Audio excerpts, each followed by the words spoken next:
Lo, parang may nakita akong duwende doon pero mas nakakatakot. Sigurado ka bang duwende? Baka mangalo yan. Mangalo? Ano yan, Lo?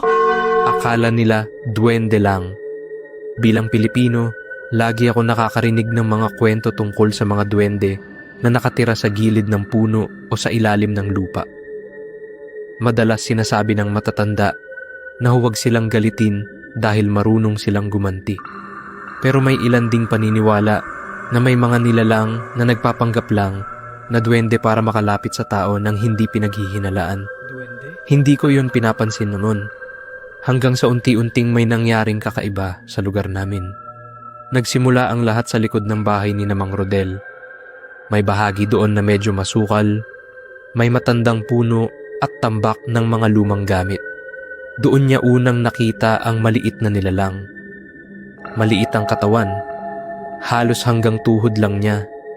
Maitim ang balat at payat. Ang pinakakapansin-pansin ay ang suot nitong mga gintong palamuti na kumikislap kahit madilim. Akala niya simpleng duwende lang kaya hinayaan niya. Pero ilang araw lang ang lumipas, may mga Ba't wala? nawawala na sa kanila. Una, mga barya sa ibabaw ng mesa. Sumunod, hikaw ng asawa niya. Tapos pati pagkain sa kusina, parang may kumakain kahit walang tao.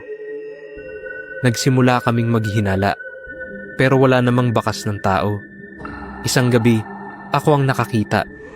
Pinapupunta ako sa likod ng bahay para kumuha ng kahoy. Tahimik ang paligid at madilim. Habang naglalakad ako, narinig ko ang mahinang kalansing na parang nagkikiskisang mga metal. Sumilip ako sa may puno. Nandoon siya. Nakaupo sa lupa, hawak ang isang maliit na kahon. Isa-isa niyang inilalabas ang mga gintong alahas at pinagmamasdan. Parang masaya siya habang tinitingnan ang mga iyon. Bigla siyang napalingon sa akin. Hindi ko makakalimutan ang itsura niya. Ang mga mata niya ay pulang-pula at ang ngiti niya ay masyadong malapad para sa maliit niyang muka. Kita ang matutulis niyang nangipin. Hindi iyon ngiti ng duwende. Parang may mali. Napatakbo ako pauwi at sinabi ko agad ang nakita ko. Kinabukasan, nagpa siya ang matatanda sa amin na imbestigahan ang likod ng bahay ni Mang Rodel. May kasama silang albularyo. Dahan-dahan silang lumapit sa puno kung saan ko nakita ang nilalang. Doon nila natuklasan ang isang maliit na hukay. At sa loob nito, may mga nakatagong gamit. Mga nawawalang alahas, pera, at iba pang bagay na kinikislap. Pero hindi lang iyon ang laman. May nakita rin silang mga buto, maliit at malalaki, parang galing sa hayop, at may ilan na mukhang hindi na hayop. Doon na napagtanto ng albularyo ang totoo. Hindi iyon duwende. Mangalo iyon. Isang uri ng aswang na nagpapanggap bilang maliit na nilalang para makapanlinlang. Ginagamit nito ay yung mga kinokolektang ginto para maakit ang tao, at kapag lumapit na ang biktima, saka ito umaatake. Kinagabihan, naghanda sila. Naglagay sila ng asin, bawang, at nagdasal sa paligid ng bahay. Nagsindi ng kandila at nagbantay. Hindi nagtagal, narinig namin ang pamilyar na kalansing. Mabagal. Papunta sa amin. Lumabas ang nilalang mula sa dilim. Hindi na ito mukhang duwende. Mas malinaw na ang anyo niya. Mas madilim ang balat, mas matulis ang mga kuko, at mas nakakatakot ang mga mata. Lumapit ito sa mga nakalagay na alahas, pero bago pa siya makalapit, nagsalita ang albularyo at nagsimulang magdasal.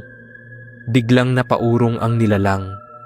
Nagwala ito, sumigaw ng sobrang lakas na parang nasasaktan. Sinabuyan siya ng asin. Napaatras siya at napasigaw ulit. Hindi nagtagal, tila nang hina siya. Unti-unti siyang umatras papunta sa puno kung saan siya unang nakita. At sa huling sandali, bago siya tuluyang mawala sa dilim, tumingin siya sa amin. Hindi na siya ngumiti. Parang galit. Parang may babalikan. Kinabukasan, sinira ng mga matatanda ang hukay at nilinis ang lugar. Pinutol ang matandang puno at sinunog ang mga natira. Simula noon, tumigil ang pagkawala ng mga gamit at wala nang narinig na kalansing sa gabi. Unti-unting bumalik sa normal ang lahat, pero may isang bagay akong napansin. Habang tumutulong akong maglinis, may nakita akong maliit na gintong pulseras na nakabaon sa lupa. Hindi iyon napansin ng iba. Dahan-dahan ko itong kinuha at itinapon sa apoy. Habang nasusunog ito, narinig ko ang mahinang tunog ng kalansing mula sa malayo. Malakas, pero sapat para maalala ko. Hindi lahat ng mukhang maliit ay walang kayang gawin.